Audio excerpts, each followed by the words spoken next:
Hello, my name is Justin McClure, and I'm here today with Will Sloan. And you're listening to the Important Cinema Club. And today, we're talking about Bob Clark, the director of Black Christmas and A Christmas Story. Wow, those are two classic beloved movies. Surely there are other movies in his filmography that are also good. Hey, I'm pulling it up right now. Rhinestone, Baby Geniuses, Baby Geniuses 2, Super Babies, The Karate Dog. Hey. He made Dead of Night, aka Deathstream, and he also has, some very solid movies like Murder by Decree or Turk 182. Children Shouldn't Play with Dead Things. And how could we forget that he made the most successful independent film of all time? And I think still the most successful Canadian film of all time. Porky's. That's right. Bob Clark has some real high highs, some real, in the history book films, but he is very rarely discussed as any kind of auteur, mostly because of all of his later day career. And Bob Clark, like you mentioned, is often considered a Canadian as well. And while he did spend a lot of time here, moving because of the tax shelter rules that happened in his most prolific time as a filmmaker, he was actually born in New Orleans. He spent a lot of time in Florida, where he made films like Children Shouldn't Play with Dead Things. And it was only after Black Christmas that he actually moved to Canada and started to make movies there. Now, he made some films in Canada that were quite well regarded in their day. Films that won and were nominated for many Genie Awards, which were Canada's version of the Oscars, including a Sherlock Holmes film with Christopher Plummer. Yep, Murder by Decree. That's right, which I haven't seen. Even those high highs you alluded to are somewhat tainted, I think, in the popular imagination by the fact that they are in disreputable genres, whether it is a slasher film or a teen sex comedy or even a family film, Yeah, I mean, A Christmas Story is a classic. It plays for 24 hours on... Does TBS still exist? Yeah, every Christmas. Well, if it does still exist. They used to. They used to play it 24 hours on Christmas. And did you have any nostalgic feeling for A Christmas Story? I saw A Christmas Story when I was a kid. I've seen it many times. Not out of any particular love for it, but just because it's on. It's on. Yeah. And it's like, yeah, I've seen parts of it a million times. I was always baffled as a kid. I don't have any nostalgic attachment. Why it was so popular, because it was on all the time, and I was aware of the iconography of it because it had bled into society, and I had probably heard people talking about it, but it never had a place in my home because that spot on the mantelpiece was probably reserved for Home Alone 2 or some other shit like that. So A Christmas Story, while I've heard people talk about it in the way that it's a building block to their childhood, I think that it's fair to say that for me and you, that is not the case. No, and I'm sure as a kid, I sort of told myself that I liked it. You have to, because it's so popular. If you didn't like it, what's wrong with you? Yeah, and it's full of scenes that have become iconic. And so you think, oh yeah, the scene where the kid gets his tongue stuck to the pole, or, you'll shoot your eye out, or even or do you want to eat like a piggy? And the little brother goes in the plate and eats the food. The fucking leg that's a lamp, Fragile.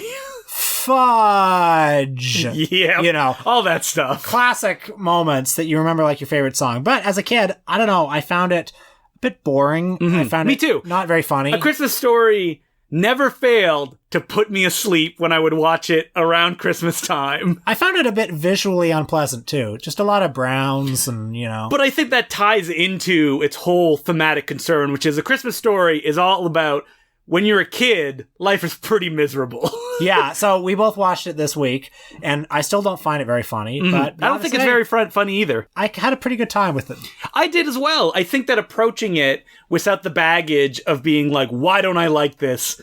Everybody loves this. Why can't I love it either? I can appreciate on the level that it is showing the life in a very episodic fashion, which is probably why when I was a kid, I fell right asleep, of this little tot who wants a gun so bad that it's all he can think about. And his life was his family in this tiny little home where nothing ever goes right. And his father, the only joy he gets is by winning this dumb contest. Yeah. It says so much about what, suburban North American life is and how empty it really is. Yeah. There's never enough money. No, there's never enough money. And as a child, you're totally powerless. Anything that you want, adults aren't going to understand it. And you are at the mercy of the local bully. You're at the mercy of your uncaring teachers. Your uncaring father, who is obsessed with other stuff, that watching it now, you can see how the father is so petty. And because as a child, you view adults as knowing what's going on and being in control. But I think it can all be summed up with scenes like when the kid has to put the soap in his mouth and he's talking about how he likes this kind of soap because it has this minty flavor or this. And then at the end, the mom puts it in her mouth and is like, ugh, it's gross. She never thought what it feels like to be the kid to have to put that in their mouth. And he's got the soap in his mouth because he said the F word. And they want to know, where'd you learn the F word? And he learned it from his dad. Of course he learned it from his dad, but he can't say that. So he squeals on one of his friends. And causes some suffering in the other kid's house, which just shows you the powerlessness you have as a kid, the unfairness.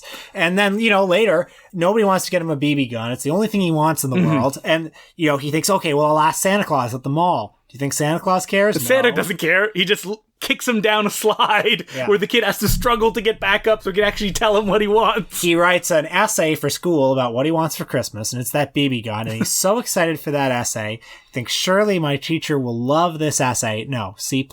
Yeah, and a note that says, you'll shoot your eye out with essay. And he gets the BB gun. Guess what? He shoots himself in the face. Yep. And also he has to dress in a bunny costume that his grandma knit, and he doesn't have any say in the matter. And I love that when he gets injured, it lets kids know that you can get out of this if you can lie. He crushes his glasses, but he fools his mom into an icicle fell and hit him in the face, and she accepts it wholeheartedly, and he never has to deal with the consequences that actually getting the BB gun caused him to be hit near his eye. And there's no plot because childhood doesn't have a plot. It's just a series of incidents, and then it all gets honed down in your memory to a series of highlights that you collect in your memory, and you narrate over in chummy voiceover. When you were watching it, you were messaging me being like, ugh, this nostalgic, oh boy, voiceover all of it, which is done by the actual author of the stories that this is Gene based. Shepard, yeah. I kind of love it because it's looking back with these rose-colored glasses on these events all I wanted was this BB gun, when really misery is following this kid. The things he's looking forward to always crumble to dust in your hands.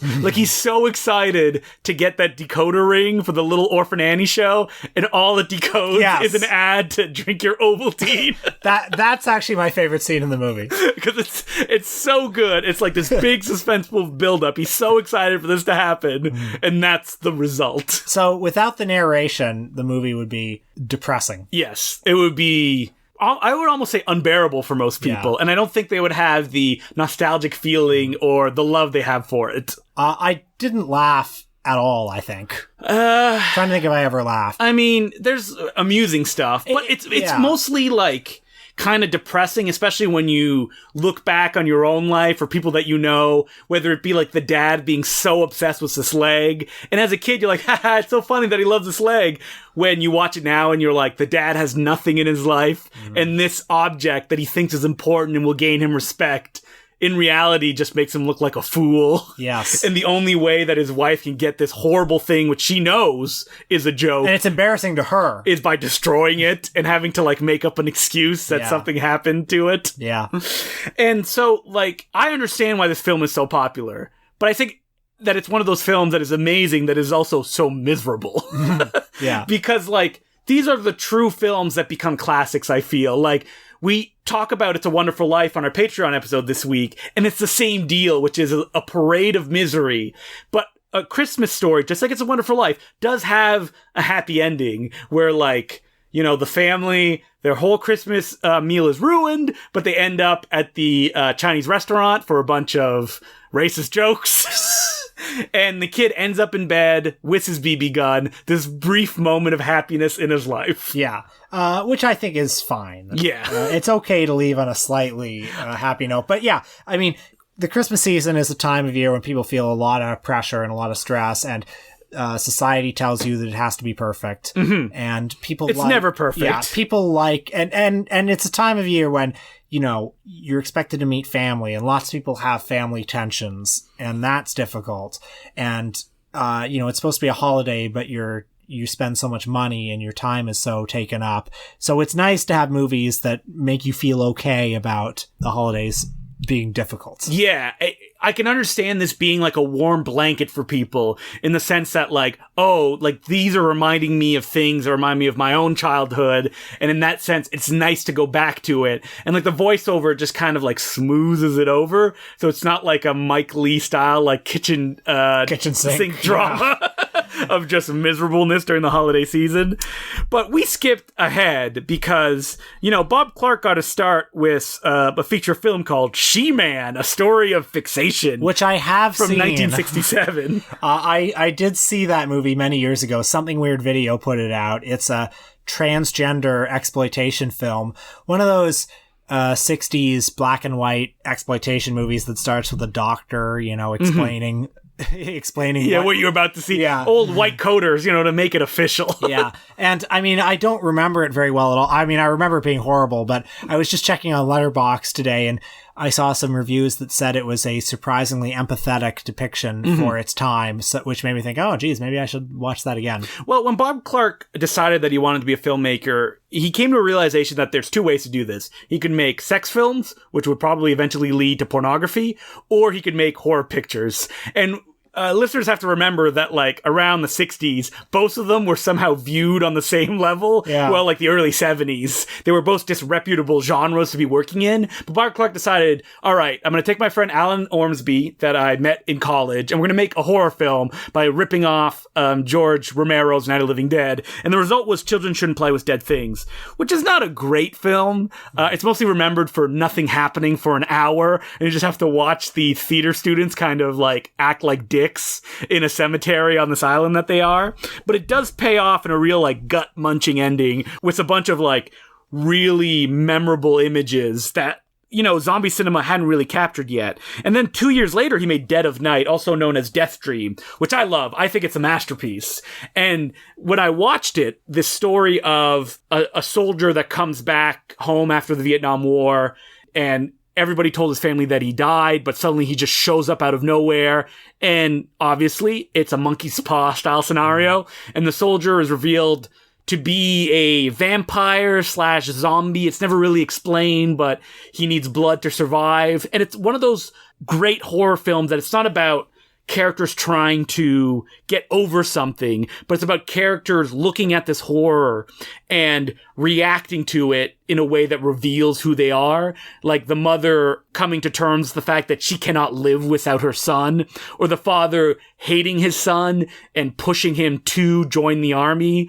And at the same time, Bob Clark in this movie shows that he's just a master at using the camera and sound and pace. The one thing that you notice in all Bob Clark films, other than his use of kind of everyday, oh shucks humor in even the most grimmest things like this movie and Black Christmas, is the fact that while his films have no 3-act structures, he's a little bit more formless than that. He can just perfectly grasp how to frame and just tell a sequence to get the most suspense out of it. Even something like Dead of Night, that he's talked about that he's consciously gone in and that he wanted to be slower to get the message across. He just nails perfectly. And I remember seeing an interview with him that played before a screening of it when I first moved to Toronto, and he said that he would storyboard every shot of his film, which he did right up until his final picture. Now, that is perfect for suspense. I don't think it translates to comedy, which is what he would go on to go do. Yeah. Which is a shame, because I think that he was a great horror filmmaker who A Christmas Story and Porky's were such a success that it got him out of that, and I think led him astray a little bit. Well, his most famous horror film, of course, is his other Christmas film, 1974's Black Christmas, which I'd never actually seen all the way through until this week. And what did you think about it this time? I thought it was quite good. As I was watching it, people talk about the Hitchcockian suspense of it, and I think it's a movie that I think I admired the craft of it more than I really felt the suspense, because something I realized while I was watching it was that slasher movies in general don't fill me with a lot of suspense, because there's a fatalism to it, right? You know that each one of these people is going to get killed. There's not a lot of doubt there, right? I think what makes Black Christmas special is that it is a proto-slasher. Halloween would come after it. And John Carpenter actually worked with Bob Clark, and they discussed, like, well, if you made a sequel to Black Christmas, what would it be? And Bob Clark was like, I don't know, probably the killer would get out and it'd be set on Halloween or something like that. You didn't know that? No, I didn't. Oh, yeah, that's one of the great, like, mythological stories. Do you think Bob Clark just spent the rest of his life resentful? No. He says on the Black Christmas commentary, or no, it was the Dead of Night commentary, he's like, yeah, if it happened, that's fine. I ripped off George Romero. It's cool that if he just took my idea and ran with it. He's like, Halloween is so John Carpenter's film. Like, that's not the movie I would have made. So it wouldn't have been a success if I would have done it as well. Oh, well, that's very mature of him. And anyway, sorry, I don't mean to sound like I was disparaging Black Christmas. No. Because I think it's really good. I mean, it's like, what I like about it, first of all, is all the characters are interesting. You know, it's set at this sorority house where, you know, a killer is on the loose. And, you know, there's Margot Kidder, and there's Olivia Hussey, and there's her boyfriend, Keir Dalia. Those are the aptly named Keir Dalia. Yeah, don't you mean the superstar from Stanley Kubrick's 2001: A Space Odyssey? That's him. But, like, all the characters... Don't forget Canadian superstar Art Hindle. Yes, he's in there. Like, all the characters... I think just have a little bit more texture and more personality, and they're better played than most slasher movie characters. I think because the slasher template is not in place, its structure is its strength, which is like, it's not like we introduce all these characters and then we see them get picked off one by one. It almost feels like it's the end of a slasher movie, like everyone's going home for Christmas, where media res are already getting these weird phone calls. Someone gets murdered right off the bat in like a shocking way. Actually, two people get murdered, pretty much one after the other. And then like the film is really about like, where is this person? And like everyone is aware of it and looking for the body or where this person could have gone. There's exceptional atmosphere in the movie. It's a cold feeling film. Yeah, and I love that about it. I love it's a great Christmas movie in that sense, in the same way that A Christmas Story has this feeling of just discontent and disquiet. Like Black Christmas works as it's become a Christmas classic, I think, partly because it's also a movie where it's melancholy during the holiday season.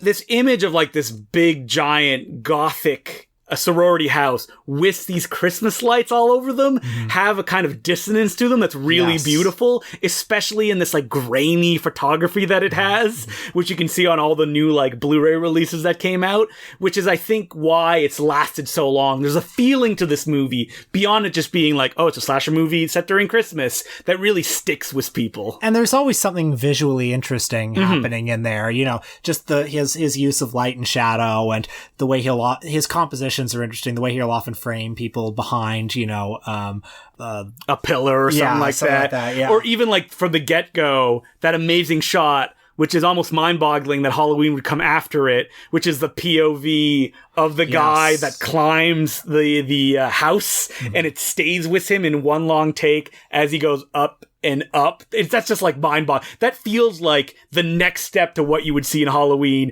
or all the POV kind of killer moments that had happened before then, but had not really been a staple to the genre. Also, John Saxon is in it. I love John Saxon. No good movie is complete without John Saxon. Hey, don't forget the hoser that starred in the Canadian classic Going Down the Road, who plays the other cop. I've never actually seen Going Down the Road. I know, Patreon episode. That's a big, important Canadian film. Let's do it. So, Black Christmas has stood the test of time, and the other Bob Clark film that has is Porky's.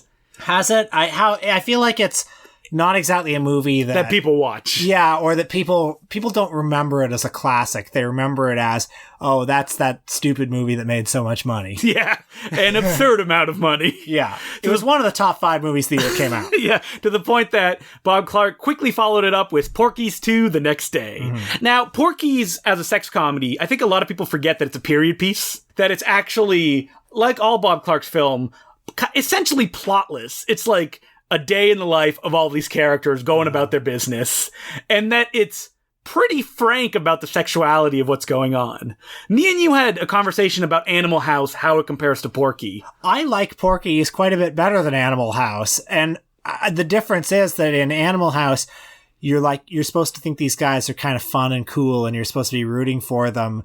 But they're jerks. But they're jerks. Yeah. And in Porky's, these guys are losers. And they're jerks. But the movie seems to know that they're jerks. Yeah, but also the movie relates to them. I couldn't tell most of the characters apart. No, neither could I. It was like 10 white guys. Yeah, but there's something in there, just pathetic desperation, that perhaps you're a viewer of the male persuasion.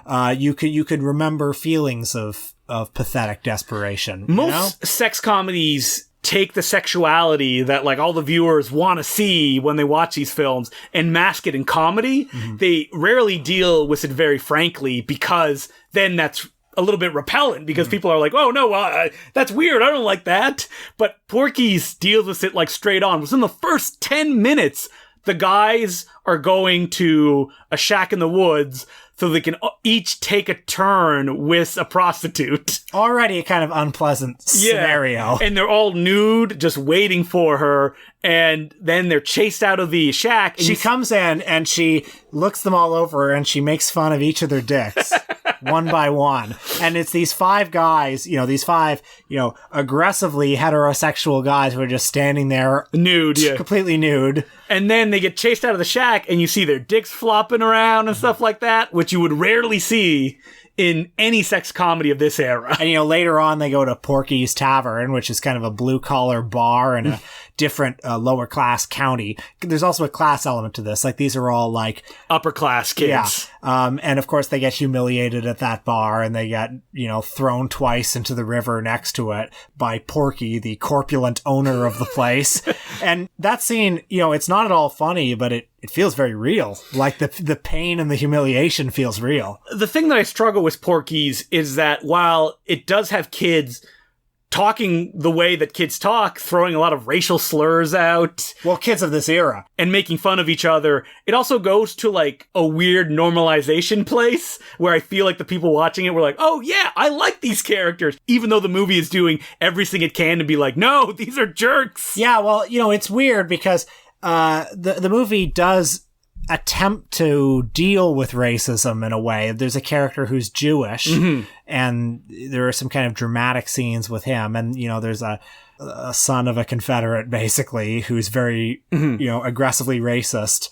But there's still some racist jokes at the expense of some African American characters in the film that the film never actually addresses in any way, shape, or form. But I think the gender politics very troublesome. Are also troublesome, I guess. But I mean, it's a movie that was sold as being more sexist than perhaps it is. Not like it's a feminist film or anything, but like the movie was sold on the image of them spying on the girls in the shower. The girls all notice them. Yes. And they mock them. And what you expect is for them to get all scared and they run out and the boys high-five each other. It's like, wow, we really showed them. But no, they kind of turn around and are sort of bemused by the fact that these guys are spying on them. And then when the big headmistress comes in, they leave and the headmistress, comes and grabs the guy's dick. A very kind of a goofy Three Stooges scene. But it's like they sort of wield the power over the men, Yeah, But at the same time, again, like most of Bob Clark's film, it's not a particularly funny picture, in my opinion. Like, one gag builds and builds over the running time that this one teacher howls like a wolf when they have sex. And oh boy, is there a lot of setup to a punchline that's like, okay, I guess. Very lame, I thought. And I think the big, like, funny moments, they kind of land with a thud and they're all, like, kind of awkwardly out of place with the rest of the movie. And the kids are so cruel to each other. It's one of those things like, why would you be friends with these people? Which is a lot like high school is, but... I mean, it's hardly a masterpiece, but it... is certainly better than I thought it was going to be, and it's better than, I don't know, most sex comedies. Screwballs. Or The Last American Virgin. Yeah. So I guess that has it going for it, but like Porky's and A Christmas Story, I think doomed Bob Clark, because after those films, his big shot at Hollywood stardom was Rhinestone. What's Rhinestone? I didn't watch it. I started it, and I was like, why am I doing this to myself? Yeah, good choice. I have seen Rhinestone. As a Sylvester Stallone completist. It's a country music comedy starring Stallone and Dolly Parton, and I also think Richard Farnsworth is in the mix there. I remember nothing about it, but I remember that it was awful. The whole plot is about Dolly Parton making Sylvester Stallone a good singer, and the film in its final moments presents it like, wow, now he is great. He is not. I mean, first of all, haven't they seen Paradise Alley? His beautiful singing voice over the opening credits. And so after Rhinestone was a massive flop, a huge joke. Yeah, and then he made, what was the movie made out of that? Turk 182, which I watched, and it's fine. Mm-hmm. It's about Timothy Hutton becomes a rogue graffiti artist to bring attention to his brother, who was a firefighter and got injured saving some people.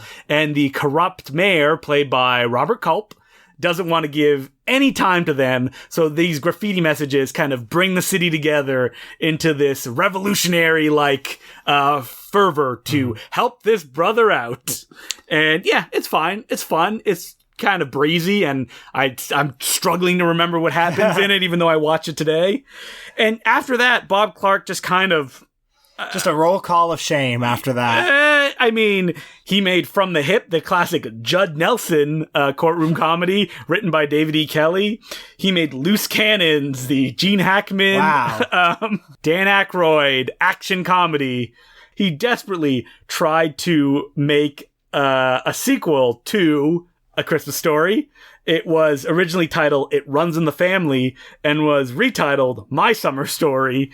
And it had none of the cast returning, but it had Charles Grodin, Kieran Culkin, and Mary Steenburgen as the parents and children, respectively. Maybe I should see that for my Charles Grodin studies. And then it was a just roll call of made-for-TV movies, interrupted with Baby Geniuses and... Baby Geniuses 2, Super Babies. Which I think was his swan song, was Nope, his swan song was The Karate Dog. Okay, right. With the voice of Chevy Chase as the Karate Dog. And so you can see, a very obvious kind of trajectory of what happened, what decisions were made, and why it led down this path. Now, I don't know if Bob Clark made a conscious decision that he was like, I don't want to do horror films anymore, and I want to do films that will be respected, which ended up being these kind of milquetoast TV movies. Films about geniuses. Yeah. Baby geniuses. Or it was just what was given to him because he made Porky's, which was very successful, and Rhinestone and stuff like that, which would make sense, but I think it's sad. Because I think you can look at his early movies and that there's talent there and that he understands what he's doing. And he does have themes that he goes to over and over again, whether it be the suburban milieu kind of presented in a realistic way, whether it be kind of penetrated by a slasher killer or just be penetrated by a kid returning from Vietnam and the things that emanate from that. There's things that interested him that he got away from. And I think Porky's is not far removed from A Christmas Story. I don't think it is either. Its tone or its structure. And he tapped into something real with both of those movies. This kind of, it's an unvarnished memory, and it's very kind of painful at times and very real, but people also derive a lot of nostalgia out of those movies, and that's an interesting alchemy that he was able to come up with. And friggin' Rhinestone had to get in there and just gum up the works, throwing everything in disarray from there on in. Yeah, too bad. Yep. And unfortunately, he passed away in a brutal car accident. He was about to remake a bunch of his films, including Children Shouldn't Play with Dead Things, which I think he was gonna direct, which would have been interesting. Well, he's made 2 beloved classics, which is more than most people do. And Merry Christmas, because this is the Christmas episode. But we're not done yet, because we gotta, advertise our wares. That's right. Well, we're doing more Christmas content on the Patreon this week. We watched the Christmas movie, It's a Wonderful Life. Yep, we had a lot of laughs, a lot of sadness. Did we keep ourselves from committing suicide? I don't know. You have to listen to the episode to find out. And also, after this week, there will be another Patreon episode about the most controversial movie ever made. According to the DVD box set that I have of that film, it says that, so we're calling the episode that. There's going to be no episode on Christmas week. I'm out of town, so I don't have a chance to record it. But Patreon subscribers, good thing you'll just get an extra episode and it'll be like we never left. And then we'll be coming back with our top 10 list of 2018, our contractually obligated episode. Yep. Boy, yeah, I gotta think about that. Yeah, but we'll figure it out. We have time until then. Yeah. You don't need to give me those 10 movies yet. And as per usual, you can email us at importantcinemaclubpodcast@gmail.com. Perhaps if you're feeling lonely this Christmas season, you can send us a letter and imagine we're there with you under the Christmas tree. I should point out as well that if you want to become a Patreon subscriber, it's $5 a month, and you can go to patreon.com/theimportantcinemaclub, and if you sign up, you'll get every upcoming episode that's released during the week, and you'll also get the entire back catalog. And for $10 a month, you will get a exclusive newsletter every month in your mailbox. Crazy. Who does that anymore? And the first one already ran out, and the second one will be going out on January 1st. So just make sure if you want that January one to subscribe this month. So, do we have any letters this week? We do. Our first letter, and only letter, is from Michael Carroll. And he goes, "Dear Club, long-time caller, first-time listener. So what's your take on Eyes Wide Shut? You talked about it a bit on the Tom Cruise episode, but I didn't get a clear read. Is there nothing there, or is it just the appearance of nothing being there, and Kubrick is doing deep cuts about the commodification of art like Tim Kreider suggests?" I don't know what. I'm not sure. There is a link at the bottom of this letter, but I cannot share it on the internet, so check it out. Okay. Happy holidays, Michael Carroll. Well, I think the reason we didn't really talk about it much is because we have this idea for a Kubrick episode, which is what if we watched Fear and Desire and Eyes Wide Shut? His first and last film. Which is us desperately thinking of what's a vaguely novel approach to Kubrick. But don't worry, we will probably not share any new insights that you don't already know. I mean, what is there to say about it? Let's not talk. Let's never do a Kubrick episode. But Eyes Wide Shut, we can talk about it a little bit. Yeah, because it is a Christmas movie. That's right. I like Eyes Wide Shut. I feel foolish objecting to it at all because, you know, he's Kubrick and he's a genius and he's got it all figured out. And also, I know it was received mixed when it came out, but like all of Kubrick's movies, it has ascended to classic status, and there's nothing else like it. I think it's impossible for someone who knows who Kubrick is to separate Eyes Wide Shut to the process that went into making it, that defines Kubrick as that perfectionist filmmaker that anyone that obsesses over him loves. Yeah, and it's such a deliberate film. I mean, he spent almost plotting in the way that it kind of goes well forward. Over a year making this, you know. Fucking shot in England and to make it look like New York City. And there are a lot of times you look at it and you say, well, he did this for a reason. And what was that reason?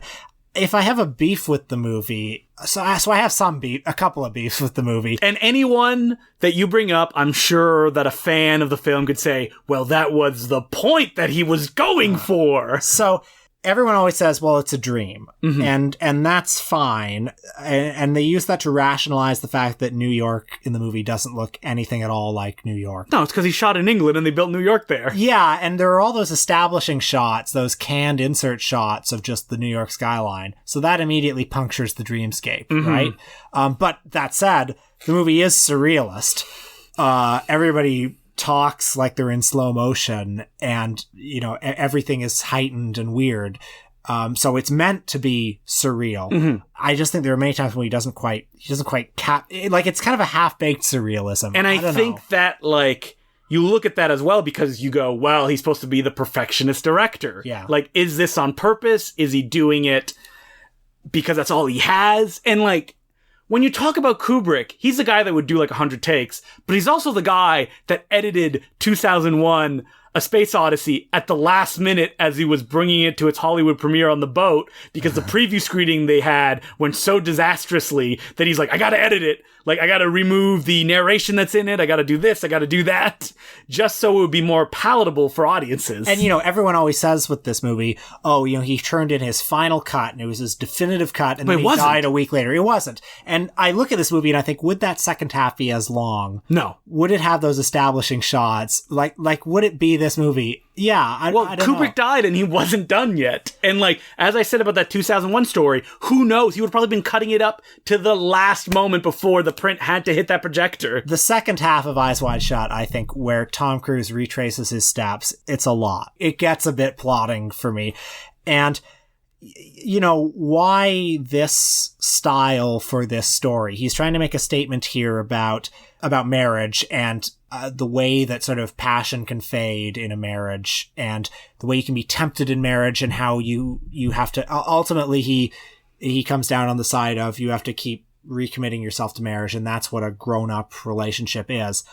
And that's supposed to be a very relatable story. Yeah, you should fuck more in the relationship that you have. Yeah, it's supposed to be a relatable story. It's supposed to hit you on that sort of gut level, but then why that weird, half-baked, surrealist treatment for it? Well, I mean, there's a reading into the film as well that it can be about Tom Cruise not feeling that he's as successful as he should be. Like, he's rich, he's a doctor, he has a loving, beautiful wife, but the little crack in the facade that his wife imagined having sex with someone else has thrown him completely in a tailspin. Yeah. And the idea that there's a secret society that he's not part of, like, breaks him on the inside, and he needs to be involved in this in some way, because maybe if he gets that, then he'll get the respect that he feels that he deserves. Yeah. And I like that. So, I mean, despite everything I've said, I basically like Eyes Wide Shut, because I think there's something about its treatment of, like, male sexual insecurity that resonates very strongly. Yeah, men are pathetic. Yeah. Even if they look like Tom Cruise. Yeah, and he goes out and it's like, okay, well, she said that, and I'm gonna get out there and I'm gonna fuck. Yeah. And he can't do it. No. Yeah, and that's sad and pathetic. And also, there's no other movie like it. No, there's nothing that feels like Eyes Wide Shut. Yeah, it's a very specific experience. Just like the most controversial movie of all time, which we talk about on our Patreon. Yeah. Maybe it's Eyes Wide Shut. Who knows? But we'll put that Kubrick talk back in our pocket, and we'll get back to it at some point. We're going to be trying to do more serious films in our Patreon episodes, just because they're usually directors that are so, like, monumental that, like, how would we do just one episode on them? So I feel like Stanley Kubrick would be a perfect director to do, like, an episode, a Patreon one on one of his films. So we already talked about what we're doing next week. So until after the holiday season, I'm Justin McClue. I'm Will Sloan. Thanks for listening. Is Die Hard a Christmas movie? An eternal question that comes up during this time of the year. And I think we have the definitive answer. Who cares? Yeah. I say if it makes you happy during the holidays, and you can just watch it. Yeah. And there's arguments out there that are like, oh, but if you can watch it any time of the year, is it a Christmas movie? Who cares? Like, it probably feels different when you put it on during Christmas, because it just makes people happy, either you or your family that you watch it with. So, not that I care, but what is your criteria for what is a Christmas movie? If it takes place during Christmas. I am like a Christmas fanatic during the holiday season. I don't know where it came from or why I got obsessed with, like, what, does this film take place during Christmas? Because I got really excited this year when I discovered that the forgotten Woody Harrelson, Wesley Snipes action film Money Train takes place during Christmas, and there's a lot of Christmas content in it, and it could only exist as a screenwriter desperately trying to rip off Shane Black. Money Train was one of those movies that I saw the trailer a lot endlessly on the Viewer's Choice pay-per-view so network. Much. Yeah, that was Fled. Yeah, Fled. Money Train. Bordello of Blood. Yep. I think I would always confuse it with, what's the one where it's like White Man Can't Jump? No, there's like a ice truck of some kind or an ice train, and it's like a heist. Oh God, I don't know, but listeners, if you know what he's talking about, please write in. I'm sure I could find it. I think it's I don't want to say any name just in case I get it wrong, but like it, and also like Heavy Rain or Hard Rain. Hard Rain? Yeah, the Christian Slater heist film. Yeah, I know that title. But anyway, we're getting distracted.